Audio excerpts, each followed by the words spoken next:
today with Liz Cheney. Liz Cheney. Go, Liz. Let's hear from Liz.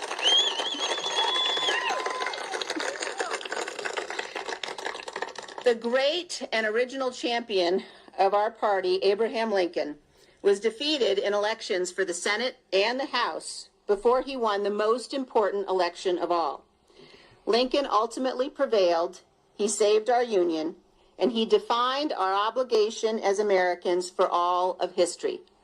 Speaking at Gettysburg of the... All right, before we hear Cheney repeat whatever part of Gettysburg the Gettysburg Address she's going to repeat, and unfortunately, I listened to that to test my sound equipment before I went live, and so I know what she's going to say, and it is one of the most despicable things ever in politics. I'll tell you why in a minute. We'll get to Liz and all of that. Not a good way to start the day, folks. Anyway, it was raining earlier in Atlanta. It's now cloudy. I don't know. They said there was going to be no rain, and then there's been rain every day. So we're going to talk about that too, believe me. Got a lot of things to get to. It is a slow news day out there. So we're going to talk about Liz Cheney, tell you about the results, what to make of it. We're going to talk about the Cheney syndrome, what's going on out there, why there are people like Liz Cheney. And believe me, they only exist on one side, and they're there for a reason. We're going to talk about Lisa Murkowski. She's Liz Cheney 2.0, how she's going to, once again, pull a rabbit out of a hat. Or is it a rabbit out of a hat? It's really not magic, folks, but she's probably going to win in Alaska. We'll tell you why. We're going to look at some polling news out there and discuss the vaccine, a new MSNBC, just a ton of stuff. I'm going to try to beat the clock today. It's such a slow news day. There's no reason that I should be up against it and having to cut things short like I have the last couple of days. So let's before I let Liz Cheney talk about whatever she wants to talk about, let's go ahead and give you the results just so you know. I'm sure you've already heard. Currently, I'm looking dead at the results right now. You two are. If you're on Rumble or YouTube or one of the other areas that are current as a video. But it is right now 99% reporting, 66.3% Maggie Hageman, and 28.9% for Cheney. And my first question when I saw that was, how on earth does Liz Cheney get 28%, 28.9%? Now, there were some Democrat crossovers. I suppose that's always possible to explain how she got to 28%. But folks, I also think we cannot ignore, and you must always be mindful of the fact that, she probably picked up 20% of the GOP primary there. And that should concern you that 1 out of 5, or if it's more, I hope it's less. I don't know if anybody will ever be able to go and figure it out. I've never been a fan of allowing people to vote in primaries when they are not a member of that party. I know there's nothing you can do about somebody becoming a Democrat or becoming a Republican to purposely vote in a primary to move the needle. And I understand there were times, and there are times now, where really the only person that can win is the Democrat or the Republican. You want to be able to vote in that. But it really does skew the results, and it's not a good process. But anyway, it is what it is. And unfortunately, there are a number of people that they pick off, and this is how they win elections. And increasingly, you're not going to be able to turn the tide. And so one of the things I've been talking about this week, and I've been one of the voices on the other side of this, sort of sandwiched as a lot, with a unique voice. I mean, I hear the Jesse Kellys going, oh, there's something different.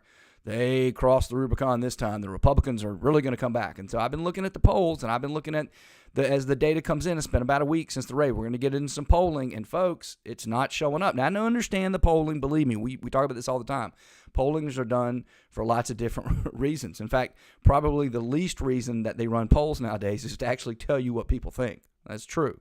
But it does show you that over time, if you watch it, you can see the politics play out. You also have to understand all of the different dynamics that go into polling. One of the reasons we're going to get to a Val Demings poll, she's the woman who's going to be running against Marco Rubio in Florida. All right? And there's a poll that has her up 4. Now, as soon as I saw that poll, I kid you not, Joe Scarborough tweeted out. It's the only reason I see it. I follow Joe Scarborough because, as you know, I tell you, I follow people on the left. I want to know what they're thinking. Scarborough's a little bit of a unique case, but anyway, and he was basically saying it's early, but maybe this is a good sign. I laughed out loud. I mean, there's no way Rubio's going down. And we're going to pull up our friends at 538 who have the best model out there on elections, and I'll tell you why when we get to that, and we're going to see where it is. Yeah, I'll just tell you now, yesterday, Rubio was down from 94% to an 85% chance of winning. Now, folks, don't be alarmed by that, because he was probably at 94 because there was a lot of noise in there in the sense that they didn't really know who the Democrat was going to be, yada, yada, yada, going into incumbent. So that model is complicated. But 85%, folks, I'm not saying it can't happen, right? I mean, the best way to look at that, somebody said once, and it'll help you, is, an 85% chance that somebody will win means that 100% of that 15% of the time there's a 100% chance he won't win, right? So it can happen, but it's unlikely. And I guarantee if the model says it's an 85% chance of Rubio winning, that poll's an outlier, big time, right? Not to mention, just think about how things are. Well, we'll get to it when we get there. I don't want to get sideswiped on that, but. So anyway, the point is the polls are not moving in the direction of the Republicans. The only thing that maybe the polls show the needle moved with the Department of Justice unconstitutional action. And by the way, we finally did another video other than a podcast. I got to be honest, folks, and I'm going to cover this a little bit today. Part of the reason they do the censorship is to keep your voice from being heard, so the idea can't be heard, right?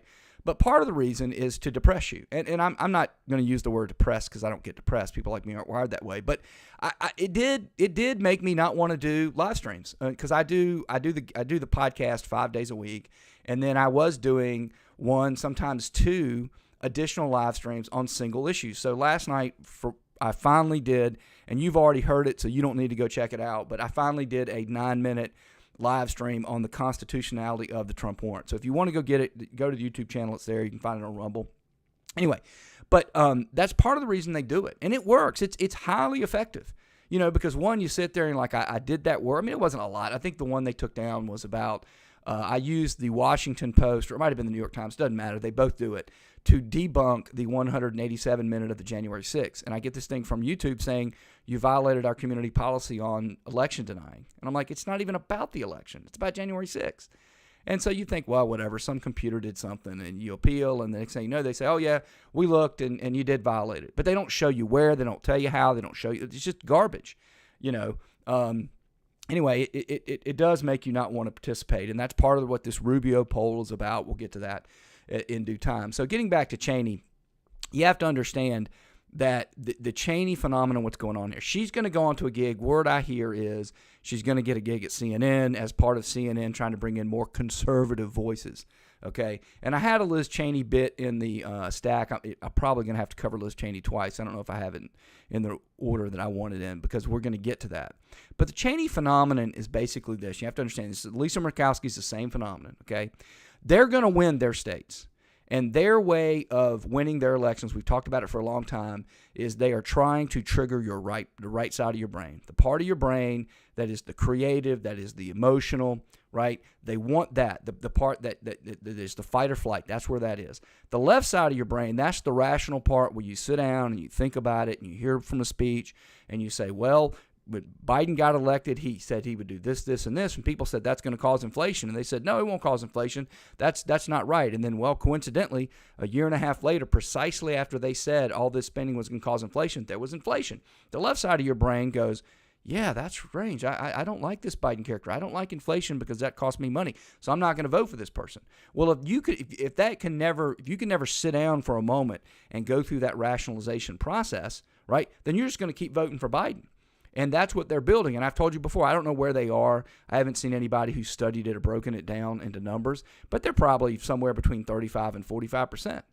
I mean, when we go look at the Rubio, I mean, the fact that Val Demings is even going to be within shooting distance of him should tell you that we are dangerously close to being to a point where they get 50.1% of the vote, and that's it. And that's 51.1% of the vote that can't be reasoned with, can't be logicked with. You can't convince them that, look, folks, these people are locking people up and taking them to gulags, taking them to concentration camps. These people are stealing their money through the hidden tax of inflation.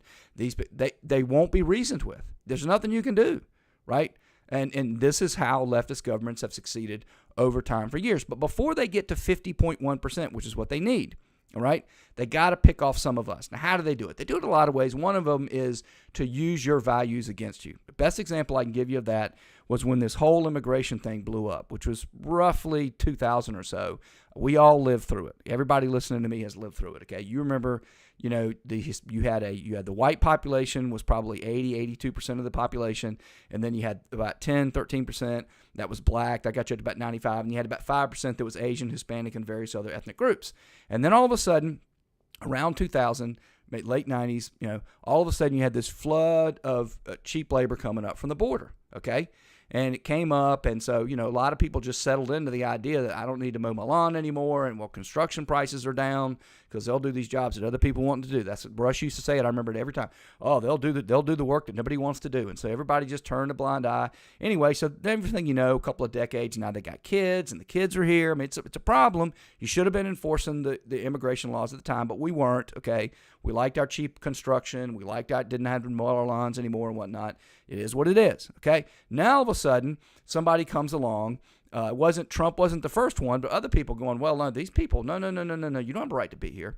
And I can't tell you how many times I had conversations at my golf club and other places, at Lawyers Club, whatnot, where I heard staunch Republicans. And I'm not a Republican. I know I get communication all the time, people saying I'm a conservative Republican. It makes me laugh out loud because, trust me, folks, I'm going to be doing this for a long time, it looks like. And folks, we're going to get to areas where you'll see, and I mean, one of them that should be obvious to most of you is the war and foreign policy. I mean, do I sound like a conservative Republican when we talk about wars or foreign policy? I do not. And there's a reason I do not. But anyway, I digress. But I remember I used to think, wow, you know, these conservative Republicans, and almost to a man, well, it wouldn't be very Christian to tell these people they got to go back home. I mean, that wouldn't be right. I'm like, well, why not?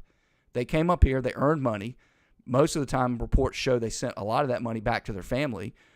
Everybody benefit. Hey, you know what? Time to go home. Party's over, pal. Sorry. I know we had a great time, but you just got to go home, or you got to go somewhere else. I mean, I didn't see a problem with it. Just like during the housing crisis, I can't tell you. I mean, this is one of my movement away from the Democrat Party. I've told you before, I didn't vote Republican again.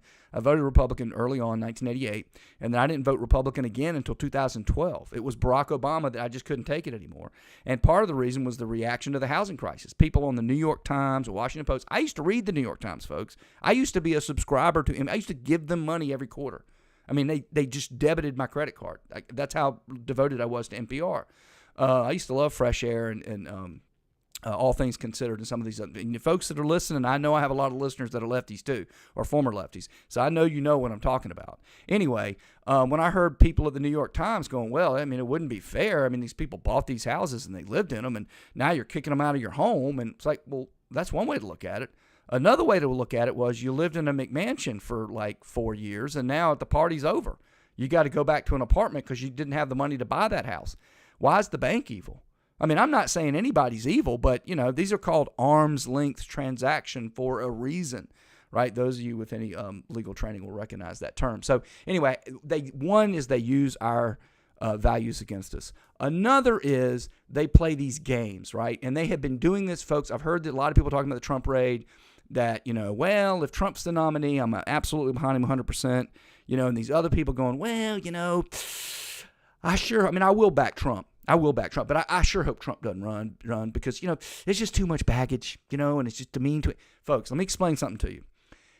Every Republican, as far as the eye can see, okay, 2024, 2028, 2032, 2030, 2040, and on, I'll be dead and buried, you'll be dead and buried. Folks, they're evil, Nazi, Republican, authoritarian, going to get us into wars. They're going to take your Social Security. They want grandma to die. That's going to be the narrative. I mean, even milk, to go back and just, if those of you who are new to politics and didn't follow it closely, do yourself a favor. This didn't have to be memory hold. Go to the Google, okay, go to the interwebs, and go look for commercials that they ran against Milquetoast Mitt Romney.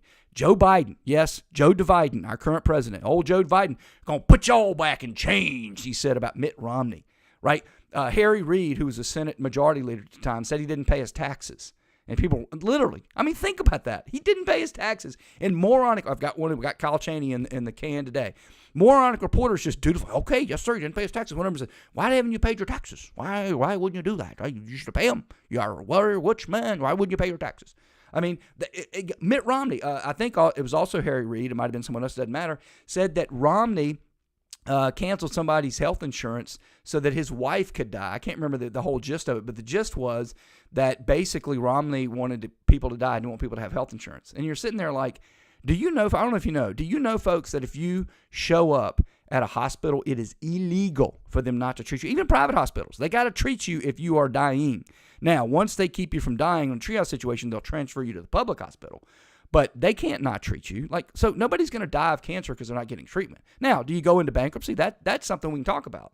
But anyway, I digress. But you have to understand is they have these people that they paint as evil. And so that is what currently Liz Cheney is on her way to becoming. She is just the latest example of somebody like, oh, I'm a good Republican. I'm not a Nazi. I believe in the Constitution and freedom. But why, you can go do whatever you want other than that. Like, I don't really care. I'd never challenge an election. Of course not. That's just crazy. But, that's what she is. And so that's why she's talking the way she's talking. And I just want you to understand, folks, this was going around Twitter and some of the other places. Apparently, and I haven't looked it up, so don't, go check it. I don't know. Apparently, she went in, she was worth about $6 million. She's now worth $36 million. So, there's that. And, 6 years in Congress, so you make about $150. That's $900,000. So that's where did the $29 million come from? I don't know. She's going to go get a gig over there at CNN. She's now, folks, you want to talk about hatred? They hate Trump. I'll give you credit. He is the king of the hatred. Short number 2 after that is George W. Bush and a man named Dick Cheney, who happens to be Liz Cheney's father. Okay? Detested, right? And so now she's the darling of this crowd. That's not a coincidence, folks. Do you ever think that Herman Goring, if he were to live through World War II, could have ever gotten to a point where, well, Goring, he did kill a lot of Jews, and God only knows how many Frenchmen and people in Eastern Europe lost their lives. But, now he's turned against the old Hitler. So, no, you would never do that. You wouldn't even think of doing that because back then people were rational, right? Liz Cheney is not some great person now because she hates Trump. And frankly, I don't know what Liz Cheney stands for, folks, and we're going to get to her speech in a moment. Maybe she'll tell us. But the only thing I know she stands for is she hates Donald Trump. So anyway, let's get back to Liz's speech, and I'll tell you why it's so despicable. We're going to talk about Lincoln. I don't know. I heard she mentioned Grant, too. We'll see if Grant comes into this. But anyway, back to Liz Cheney. Remaining before us, Lincoln said that we here highly resolve that these dead shall not have died in vain, that this nation, under God, shall have a new birth of freedom, and that government of the people, by the people, and for the people shall not perish from this earth. As we meet here tonight, that remains our greatest and most important task. Now, listen, folks, if I've said of the people, by the people, and for the people once, I've said it 1,000 times on this podcast, which is a little over a year old. So, it's unbelievable. And that's the chair of the January 6th committee. Now, I want you to think of government of the people, by the people, and for the people. And what you're going to do is you're going to have a committee that has no minority representation, A. B, a committee that operates in secrecy. All right? I want you to understand secrecy, folks. Grand juries are secret. Now, I understand why that's secret, because I don't want people to be investigated and then we do it all, we just air dirty laundry, and the grand jury decides not to indict, which is rare, but they decide not to indict, and all of a sudden the stuff's all out there. So I understand there are reasons for secrecy, but understand in a grand jury situation, that secrecy is to protect the citizen, not the government. This secrecy is to protect the government. And I want you to understand, just so we clear this, there is a grand jury right now investigating Donald Trump. You've probably heard it in the news. Lindsey Graham's supposed to come. Turns out Rudy Giuliani's supposed to come. They're having a fight about that. And I've thought once, I've thought it twice, I've thought it thrice, I've thought it 1,000,000 times. I would love, because that courthouse is 5 miles from where I'm speaking to you, less than that probably, as the crow flies. And I'd love to go over there and just sit in there and do it, right? It would be great. Probably pick me up a bunch of new followers and whatnot, but I can't because it's secret. I understand why that is. But the January 6th committee, they're doing the people's work. Who are they protecting by doing that? The government, not the people. It's not government of the people, by the people, for the people. Then, okay, let's just say, you know what? All right. You had to do it. National security. There is no national security implication, folks. The January 6th thing was public, and it was recorded, right? So, but let's assume for the sake of the argument, let's just give them A and B and say, well, you're doing it in secret. You have no minority representation. We're going to let it go. All right, so finally, when you do your investigation, a year and a half later, you've got a bunch of evidence. You're just going to produce it to the public. Just put it out there to the public. No, they're not.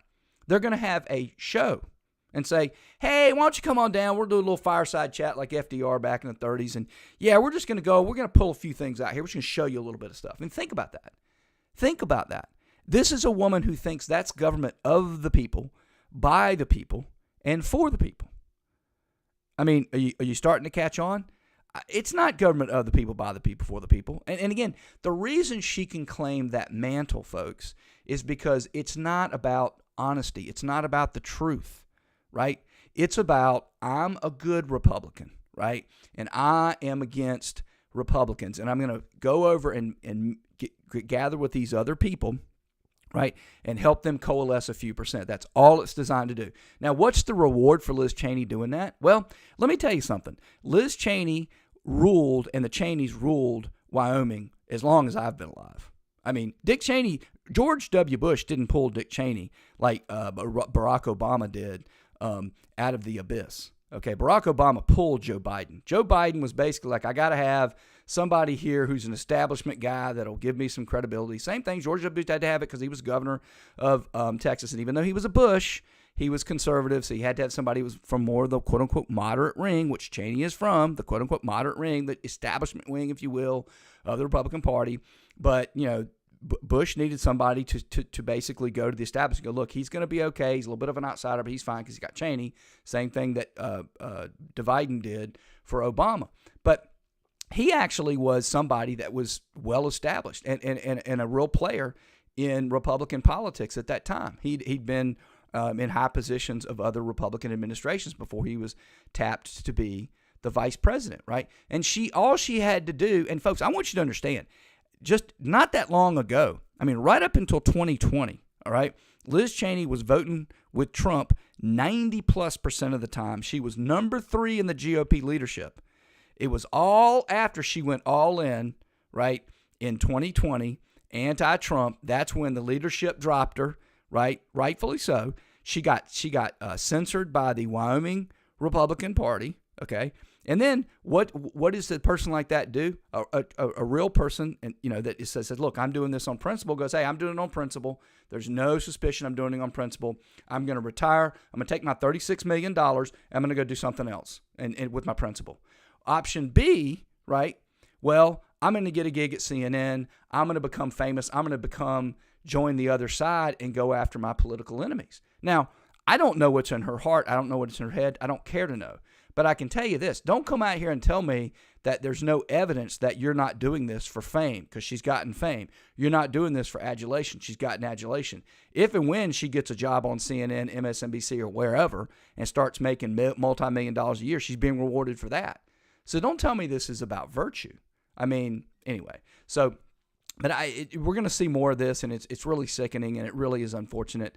But anyway, we shall see. But just keep that in mind, folks, as November comes, you're going to start to see a lot of people, and you're going to hear it a lot. It's like, well, you know, I mean, I heard this weekend at my golf club, one of my buddies, like, you know, I mean, I remember that time Harry Reid, and he was just terrible, and they did nominate that woman. She was crazy, right? And it's just, folks, I mean, you ever notice, like, take the example Fetterman in Pennsylvania. I mean, the guy had a stroke. He hadn't been able to campaign for a couple months. And I'm not trying to pick on somebody. Obviously, I'm sorry to hear about his health difficulties.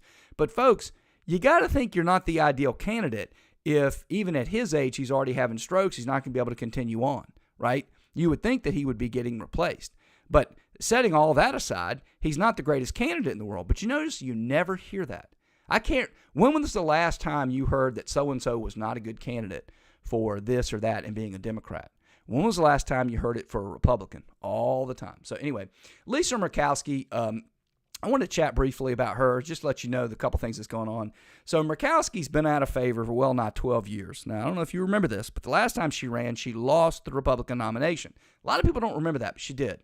She was just, again, Alaska is a very conservative state. It is a very Republican state. I haven't looked it up. I'm not going to look it up, but it's probably plus 10, plus 12 or more Republican, maybe even more. Okay, I mean it's up there, big time. So anyway, she lost the Republican nomination. You would have thought that would have been it, but she decided to run as a quote unquote independent. And what happened was she picked off all the people she took with her, and she didn't lose. I can't remember what she looked it up, and I didn't want to look it up today. It's not that important. But whatever she got in the Republican primary, she took with her to the general. right? And then a bunch of Democrats crossed over and were like, well, I mean, our guy's not going to win, so we got to make sure Lisa wins, right? So she was able to win re-election. And this time, Alaska's doing this ranked choice voting. So the top 4 that run go into the general. And so just looking real quickly, and I had those results and I took them down. Let me pull them up again real quick. So if you look at it right now, it's Murkowski 43.7, the Republican Trump-backed nominee 40.4, and then the Democrat, somebody named Cheeseboro, 6.2, which just shows you how slanted Alaska is. So looks like all 3 of them and one other person will go to election in November where to be ranked choice. The reason I tell you that is this. Ranked choice is going to be one of those where if you're first person and then you're going to pick a second person, and then they have a formula where it depends on if you're the first and it depends on if you're second. I don't want to spend a whole time on the show. I'm already 25 minutes in today, and I got to get to some other stuff. But about ranked choice voting. But just take my word for it. We'll cover it later as this election gets nearer. We're still about 85 days away from the election. The point is, it's going to be another way to get Murkowski back in there and keep a conservative Republican from being in there. And here's what I want you to think about, okay? How is it that you keep having these states like Montana has a Democrat, very liberal Democrat, or always has been, right? Has a Democrat senator. Murkowski is a rhino, right? And she's got Alaska, one of the most conservative states out there, right? And let me say it another way.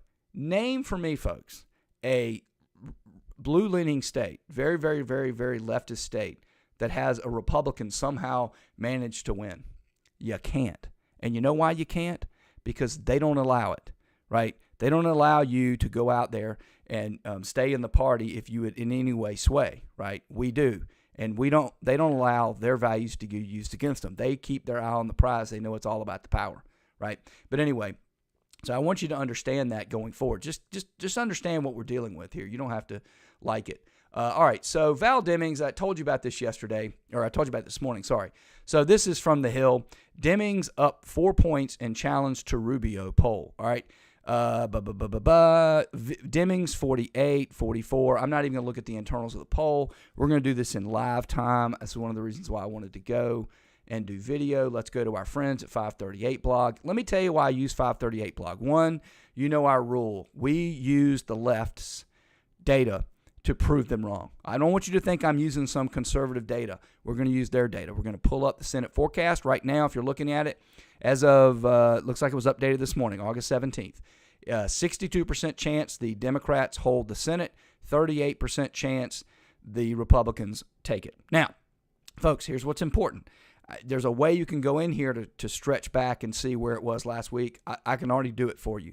It's gone about 2 points towards the Democrats since the Trump raid. So the idea out there that, that Trump raid somehow motivated Republicans, again, there's no evidence of that yet. So let's click on it. You can click on it. Let me real quickly tell you, because we have new people all the time. Most of you that have been with me for a long time know it. 538 does a complicated model. So they take all the polls. So you can go get anybody who does aggregate polls. Real Clear Politics will do it. 270 Win will do it. A lot of people will do it. The reason I like these guys is they don't just do an aggregate of the polls and average it. They weight the polls. So if you're a pollster that is good, they will give you a little bit more weight. You just won't be 1 of 5, right? That would be 20%. They'll say, no, I'm going to count your poll 28% because you tend to be more accurate. You, even though you're 1 of 5, you're not very good. By the way, the pollster that does the Val Demings here, it has a terrible reputation. But anyway, so they get a little bit bumped down. Then they go and they look, oh, well, is Rubio running in a year where there's a Republican governor also running? Because that matters. That helps, right? Helps a lot. Take, for example, North Carolina, my home state. You got somebody running in the Senate, Republican versus Democrat, but you got no gubernatorial person running. All right, that person won 2 years ago, Roy Cooper. If Roy Cooper were running this year, that would help the Democrat a little bit because people that like Roy Cooper, very popular governor, are going to go out there and vote for him. I'm here. I'll vote for Rubio too. What the heck? I may even pull one ticket. So they factor that in. What about the economy? Is the economy good in Florida? That matters, folks. I mean, the economy nationally sucks. But if the economy in your state is good, you're more likely to say, hey, Rubio's a good guy, whatever, right? They'll somehow weight the incumbency. It matters. So anyway, let's scroll down and take a look and see what's going on in Florida, according to 538. Well, all right, according to 538, they say Rubio wins 85% of the time, right? That's been where it's been. Let's click on it, and I think we should be able to scroll back, and you can, just like I've said. So he's down to an 85% today. Looks like about a week ago he was in the 91, 91, 92, 93, 90. So he's trended a little bit down. But, folks, if it says 85% chance, Rubio ain't losing, right? Now, let's do this for giggles. See if I can quickly get to the governor's race.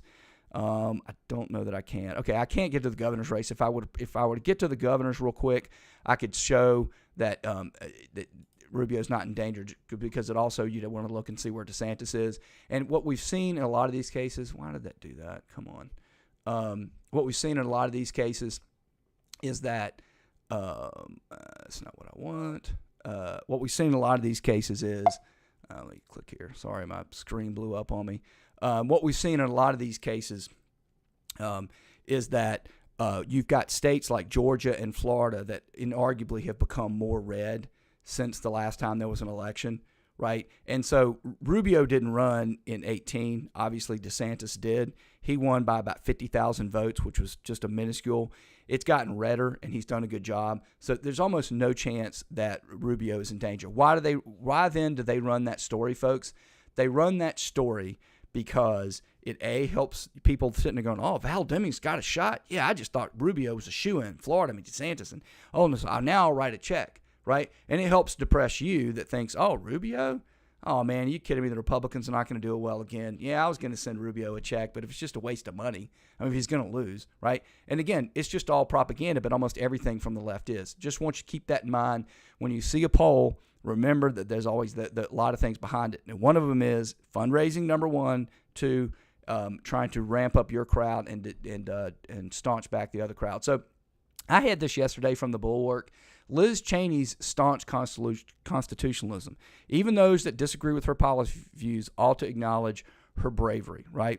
Over the last year, one of the most extraordinary performances of civic grit in the American history has played out before our eyes. Liz Cheney's demonstration of principled constitutionalism. Folks, I'm not going to make us any dumber by reading any more of this.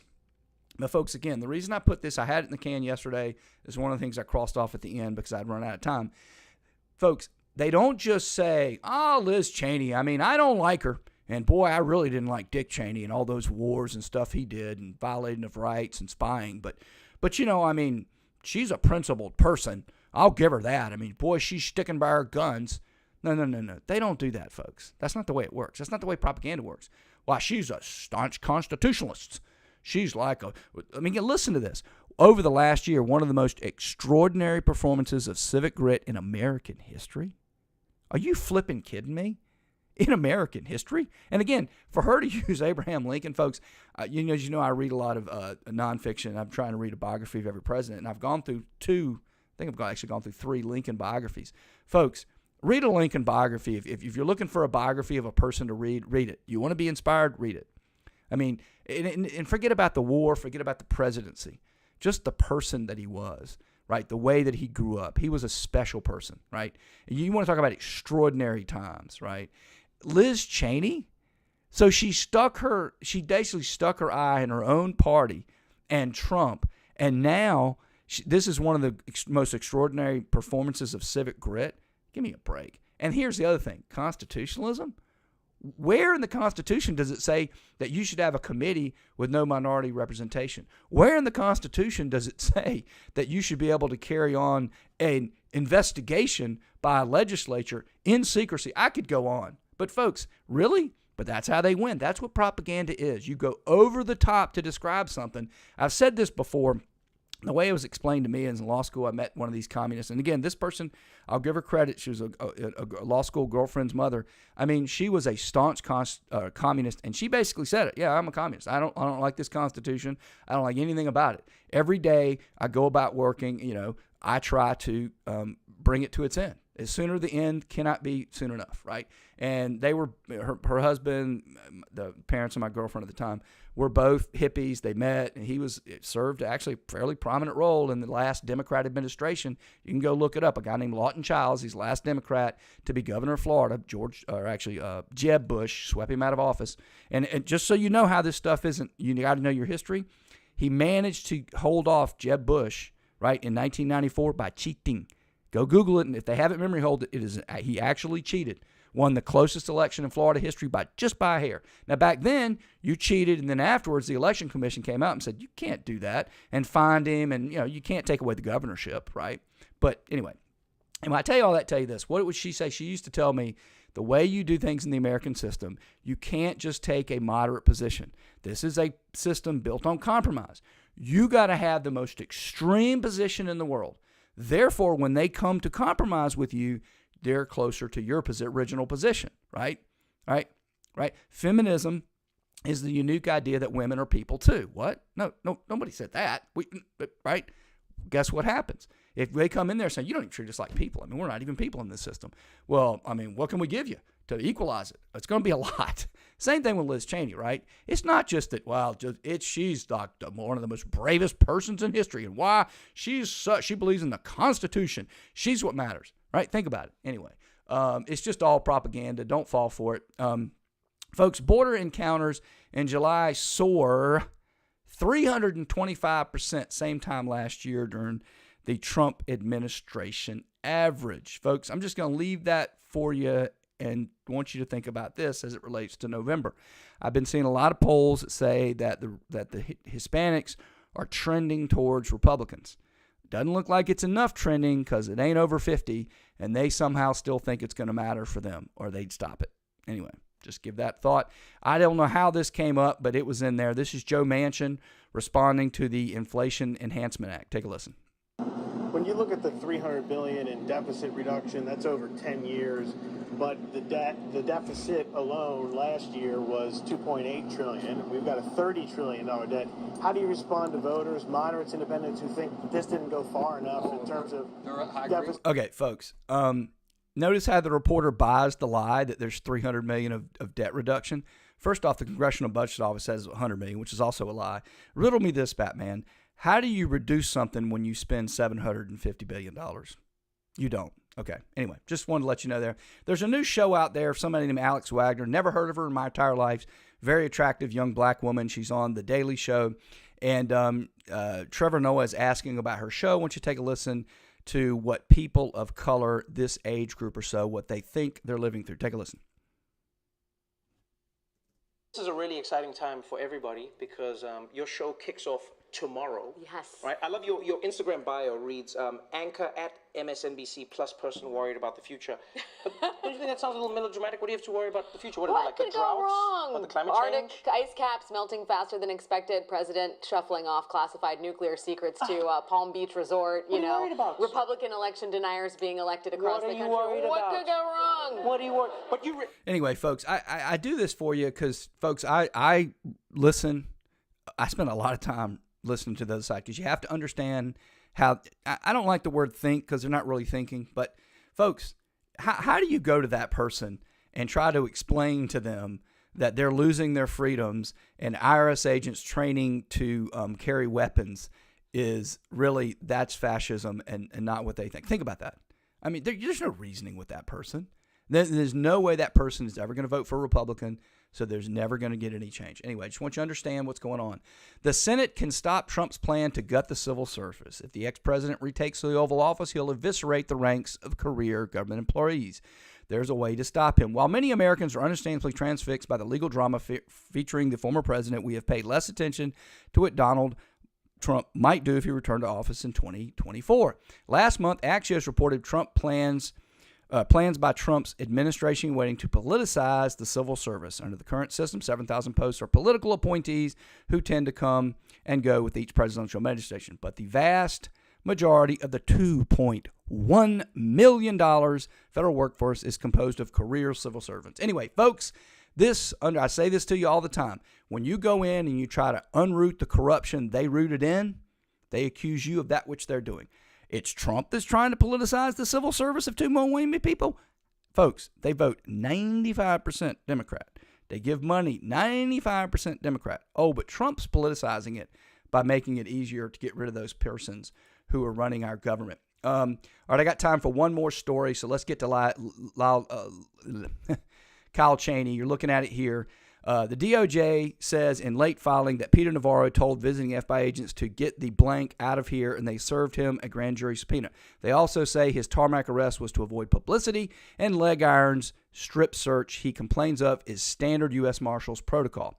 The guy is 33 years. I looked him up. He's a baby.